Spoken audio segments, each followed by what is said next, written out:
Très heureuse de vous retrouver, mesdames et messieurs, bonsoir et bienvenue. On démarre sur Flash Info par cette actualité politique.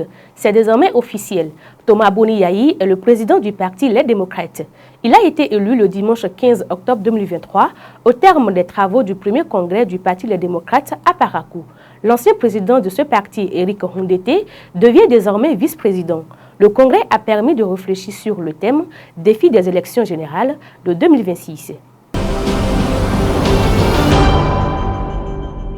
Le bon fonctionnement des espaces enfance et centres préscolaires de la commune de Niki préoccupe à plus d'un titre le secrétaire exécutif de la mairie, Terence Kwasser-Locorinto. C'est pourquoi il a échangé ce vendredi 13 octobre 2023 avec les animateurs de ces centres. Au cours des échanges, le secrétaire exécutif a remercié et félicité les animateurs et animatrices pour le sacrifice consenti. Il a par la suite exhorté à plus d'engagement dans la gestion de ces centres financiers intégralement par le budget communal. Le secrétaire exécutif a réaffirmé l'engagement du conseil communal et de l'administration pour l'accompagnement de ces centres qui font le bonheur des milliers d'enfants initiés à l'apprentissage scolaire.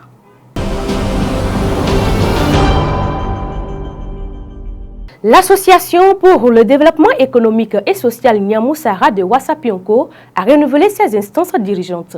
C'était le vendredi 13 octobre 2023 au détour d'une assemblée générale ordinaire dont les travaux ont eu lieu dans la maison des jeunes de Tobré. Au terme des travaux, c'est Fataou Mustafa qui a été élu président de la dite association.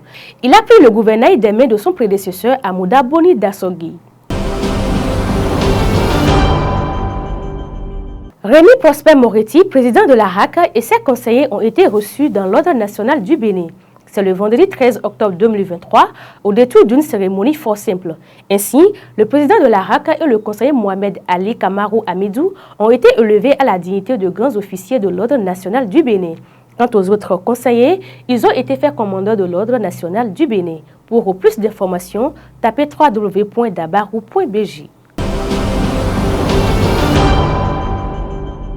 Une délégation du Bureau exécutif national de l'Union des professionnels des médias du Bénin UPMB, conduite par sa présidente Zakiat Latondi, a eu un tête-à-tête avec le président de la Haute Autorité de l'audiovisuel et de la communication RAC, Prosper Moretti. C'était le jeudi 12 octobre 2023 au cours d'une audience. Cette audience a permis d'aborder la situation de suspension du groupe de presse La Gazette du Golfe. En dehors de ce sujet, les difficultés rencontrées par les acteurs des médias dans le renouvellement ou l'établissement de la carte de presse et les réformes dans le secteur des médias ont été abordées. C'est la fin de ce Flash Info. Mesdames et messieurs, merci de nous avoir suivis. Merci à l'équipe de réalisation. À très bientôt.